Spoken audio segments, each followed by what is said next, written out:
Santiago, te quiero preguntar tanto por esto como por el hecho de que estemos viendo tantas dimisiones dentro del gobierno de Zelensky. Sobre todo llama la atención a Dmytro Kuleba, ¿no?, el ministro de Asuntos Exteriores, y hay algunos que piensan que puede ser una especie de acercamiento de cara a unas negociaciones con Rusia. Claro, hay otros que dicen que mientras Zelensky esté en su cargo, pues va a ser muy difícil llevar a cabo conversaciones de paz.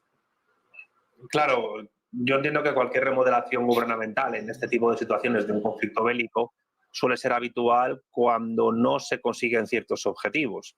Ya Rusia no hizo cambios gubernamentales en sí, sino cambios en direcciones militares, pero en el caso de Zelensky pues creo que es más importante este cambio que estamos comentando, precisamente porque las ofensivas que están llevando a cabo no están saliendo tal y como ellos esperaban. Y es cierto que quizás mientras Zelensky, el propio Zelensky, siga en el poder en Kiev, pues estos tipos de cambios pues no sean más que un intento de renovar la estrategia, utilizar nuevas tácticas, etcétera. Tanto a nivel militar como a nivel diplomático, por supuesto. Es decir, ahora mismo pues también tiene una cierta ofensiva diplomática Zelensky, como se comentó a comienzos de semana, ¿no?, también en este canal, el discurso que se prevé dar en la Asamblea de Naciones Unidas por parte del presidente ucraniano.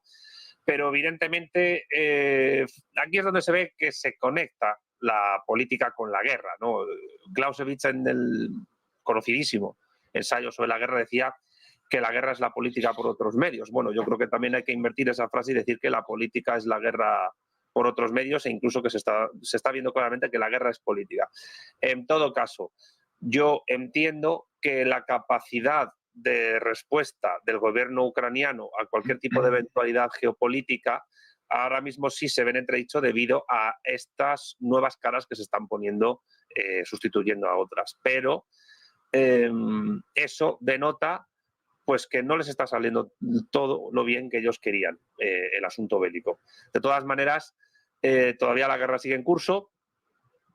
No creo que haya giros inesperados en su desenlace, pero no creo que se pueda descartar de que las negociaciones que muchos están esperando, tanto desde un lado al otro de la frontera de Ucrania, en Kiev y en Moscú, pues se lleguen a desarrollar más temprano que tarde y en unas condiciones que a priori no podrían ser muy ventajosas para el propio gobierno ucraniano.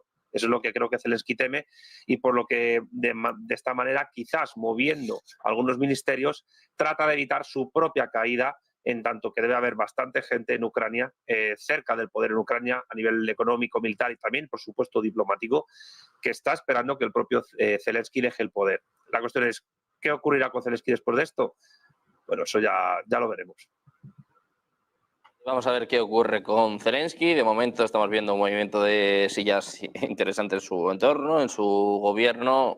Te quiero preguntar por esta cuestión, Adrián, si crees que es un lavado de cara o si crees que es un intento de acercamiento. Incluso hay algunos que hablan de que puede ser un movimiento, pero no del propio Zelensky, sino de Estados Unidos, de Reino Unido, que intente, bueno, pues acercar al propio Zelensky o empujarle directamente a una mesa de negociaciones antes de las elecciones. Claro, cada vez queda menos tiempo y a los demócratas, sobre todo, pues les interesaría una paz, ¿no?, un acuerdo también, y marcarse un tanto antes de que lo pueda hacer Donald Trump. Bueno, me ha saltado una duda importante, porque yo la información que tengo no es la de una remodelación del gobierno, sino la de una cascada de dimisiones, lo cual es algo absolutamente, radicalmente distinto. Pero como decía Santiago, en una situación de guerra, en una situación tan tensa como esta, el que de vez en cuando se hagan remodelaciones, bueno, pues puede entrar más o menos dentro de lo normal. Otra cosa es que haya, como se dice, 3 ministros y hasta 10 altos cargos que en 3-4 días dimitan. Es algo radicalmente distinto, porque ya nos está revelando una situación de descomposición y de, en cierta forma, pánico, ¿no? Es decir, esa situación de descomposición que se está empezando a dar en el ejército ucraniano, en el Donbass, y que, viendo el fiasco que ha supuesto la incursión en Kursk, el desastre que se está suponiendo en cuanto a pérdidas de personas y pérdidas materiales, y viendo lo que está pasando en Donbass, pues la explicación más lógica es que se esté empezando a producir una huida frente a las repercusiones políticas y personales que todo esto puede suponer. Entonces, bueno, yo creo que por la información que yo tengo, esta es la interpretación más razonable sobre lo que está pasando. Claro, ante estas circunstancias puede haber como reacción un intento de negociación. Bueno, es posible, pero claro, ya yo creo que estamos en un contexto en el que, bueno, se le llamará luego como sea, pero en la práctica lo que va a haber, y esto ya lo llevamos diciendo mucho tiempo, no va a ser realmente un proceso de negociación, va a haber un proceso de rendición o un proceso de capitulación. Entonces, en ese proceso de capitulación se va a establecer cuáles son los territorios que se incorporan a la Federación Rusa, el nuevo contexto institucional del resto de Ucrania y el marco de seguridad europeo. Sin ese marco de seguridad europeo, que es la raíz del conflicto y que repetidamente antes de la incursión en Ucrania desde Rusia se dijo que era el problema de fondo y lo que había que resolver, sin que se resuelva esto no va a parar el conflicto. Podrá haber algún formalismo aparentando una negociación determinada en un determinado ámbito, pero la guerra, el conflicto no va a terminar mientras eso no se resuelva. ¿Está Occidente preparado para abordar una situación de ese tipo?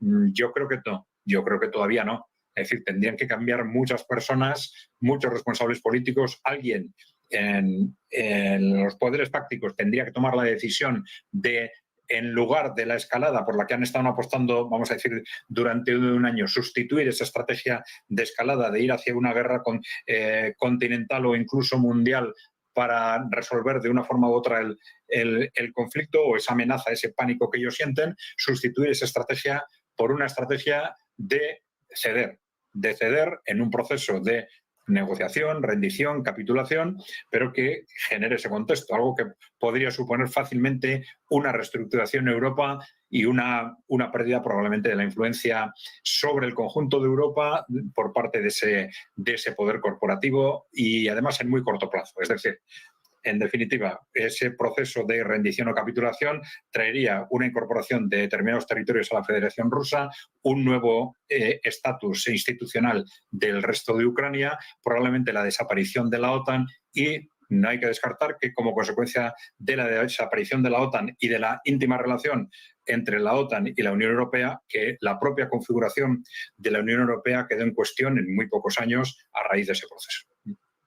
Bueno, pues vamos a ver qué sucede con estas posibles negociaciones y sobre todo, pues como bien está explicando Adrián, con esta descomposición del gobierno de Zelensky. Algunos han dimitido, a otros les han echado. Bueno, lo que está claro es que hay un movimiento y que, bueno, pues también hay mucha tensión en Ucrania. También se habla de que hay oposición interna y a Zelensky esto no le gusta mucho. Ya saben, por ejemplo, dónde está Valeri Zaluzhny. Muchísimas gracias a los tres por estar por aquí. Santiago, José María, Adrián, placer como siempre aprender de vosotros. Muchas gracias por compartir este tiempo. Placer. Vale, un saludo. Buen día. Muchas gracias. Gracias a ti, un abrazo.